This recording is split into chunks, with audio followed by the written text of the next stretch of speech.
evening. It's a military mission in North St. Louis. Heavily armored vehicles are rolling into town, and while they come in peace, there are all kinds of rumors about why they are here. News Channel 5's Casey Nolan is live somewhere in St. Charles County, where he got an up-close look at the military vehicles. Casey? Yeah, Mike, in order to get that up-close look, we've agreed not to say exactly where in St. Charles County we are tonight and where these vehicles will be parked overnight. The Army doesn't want that information to be made public for security reasons, but we can tell you why they are here. Now, this may not be such a huge deal that these rigs are in town if not for the speculation that was coming via the internet today. St. Louis police first put out the word that people may see these armored security vehicles in their neighborhood, especially near the Army Reserve Armory in North St. Louis on Goodfellow. But that was about all the information they released. On the KSTK Facebook page in just a few hours, we had more than 100 people weighing in on what was going on, with comments ranging from people saying they would stop and salute if they saw the vehicles to others worried this was the beginning of martial law. Well, it turns out this is a group of military police in from Fort Meade, Maryland, and they are here to train members of the 354th MP Company here in St. Louis on how to drive these rigs, a military's driver's ed of sorts, if you will, on the highways and on city streets. They are not loaded, they are not armed in any way, but the Army says that does not mean they aren't dangerous. That vehicle is over 32,000 pounds. If they see that vehicle, it is harmless, but they need to know to stay away from it. We don't mind you all looking at it, but please stay away. Every day while we're out riding around, we get hundreds of people taking pictures and filming us, and a lot of people even swerving in our lane.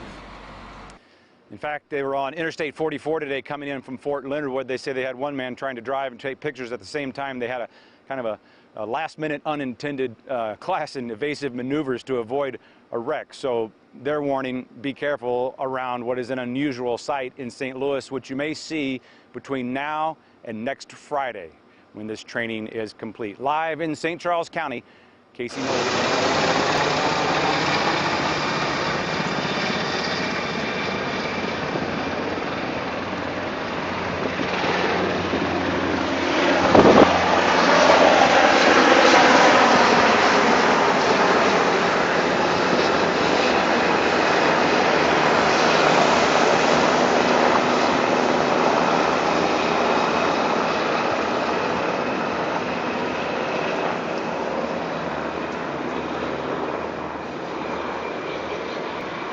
Imagine for a moment that somewhere in the middle of Texas there was a large foreign military base, say Chinese or Russian. Imagine that thousands of armed foreign troops were constantly patrolling American streets in military vehicles. Imagine they were here under the auspices of keeping us safe, or promoting democracy, or protecting their strategic interests. Imagine that they operated outside of U.S. law and that the Constitution did not apply to them. Imagine that every now and then they made mistakes or acted on bad information and accidentally killed or terrorized innocent Americans, including women and children, most of the time with little or no repercussions or consequences.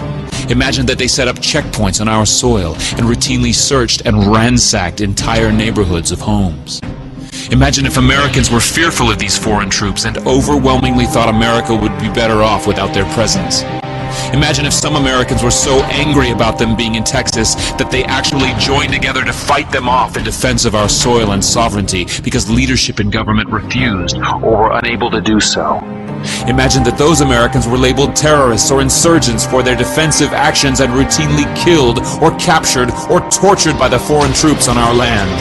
Imagine that the occupiers' attitude was that if they just killed enough Americans, the resistance would stop. But instead, for every American killed, 10 more would take up arms against them, resulting in perpetual bloodshed. Imagine if most of the citizens of the foreign land also wanted these troops to return home. Imagine if they elected a leader who promised to bring them home and put an end to this horror. Imagine if that leader changed his mind once he took office. The reality is that our military presence on foreign soil is as offensive to the people that live there as armed Chinese troops would be if they were stationed in Texas. Shutting down military bases and ceasing to deal with other nations with threats and violence is not isolationism. It is the opposite. Opening ourselves up to friendship, honest trade, and diplomacy is the foreign policy of peace and prosperity. It is the only foreign policy that will not bankrupt us in the short order, as our current actions most definitely will. I share the disappointment of the American people in the foreign policy rhetoric coming from the administration. The sad thing is, our foreign policy will change eventually, as Rome's did, when all budgetary and monetary tricks to fund it are exhausted. Throw it up. Start twerking like Miley. Oh yeah, twerking like Miley.